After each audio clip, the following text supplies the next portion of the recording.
Hello दोस्तों, आप देख रहे हैं ब्लैक नाइट। चलिए अब कहानी शुरू करते हैं। ये कहानी विशाखापट्टनम की है। हम नेवल कॉलोनी में रहते थे। हमारी बिल्डिंग का नाम कावेरी था। वहाँ एक अफवाह थी कि लिफ्ट में भूत है। दरअसल एक औरत ने 14वीं मंजिल से कूदकर अपनी जान दे दी थी। तब से लोगों का कहना था कि उस औरत का भूत लिफ्ट में दिखता है। हमारा घर तीसरी मंजिल पर था। वैसे मुझे भूत वाली बात पर ज़्यादा विश्वास नहीं था, पर फिर भी मुझे रात में लिफ्ट से जाने से डर लगता था। वैसे मुझे लिफ्ट की कोई ज़रूरत नहीं थी। एक दिन मैं अपने दोस्त के साथ घर वापस आ रहा था। वह भी उसी बिल्डिंग में रहता था। उस समय रात के करीब 9 बज रहे थे। हमें लिफ्ट से जाने में डर लग रहा था, मगर हम एक दूसरे को दिखाना नहीं चाहते थे कि हमें डर लग रहा है। इसलिए हम लिफ्ट में घुस गए। लिफ्ट तीसरी मंजिल पर पहुंची।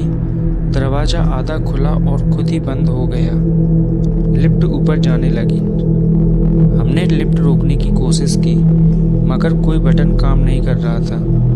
लिफ्ट सबसे ऊपर की मंजिल पर आई और फिर सबसे नीचे की मंजिल पर आ गई। ऐसा 7-8 बार हुआ और फिर लिफ्ट 14वीं मंजिल पर आकर रुक गई और दरवाज़ा खुल गया तो हम लोग बाहर निकल गए।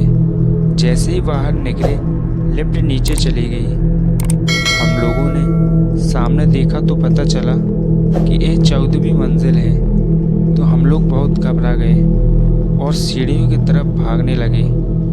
जैसे सीढ़ियों पर पहुंचे तो देखा कि एक औरत सीढ़ियों पर खड़ी है, जो कि देखने में बहुत भयानक लग रही थी। तभी हम लोग समझ गए कि ये वही औरत है जो कि इस मंजिल से कूदकर जान दी थी। हम लोग डर के मारे दौड़कर एक कमरे में चले गए तो सामने देखा कि वह औरत खिड़की पर खड़ी है और हमारे सामने ही उसने देखते देखते उसने खिड़की से छलांग लगा दी और हम लोग घबरा गए। कमरे से भागकर हम लोग सीढ़ियों से उतरकर नीचे पहुंचे तो देखा कि वहाँ कोई नहीं है। फिर हमें समझ आया कि जो हमने देखा वह उसी औरत की आत्मा है जो हमें दिखाई दी है। हमारे साथ जो हुआ हमने अपने घर वालों को नहीं बताया, क्योंकि घर वालों ने हमें रात में लिफ्ट से आने के लिए मना किया था।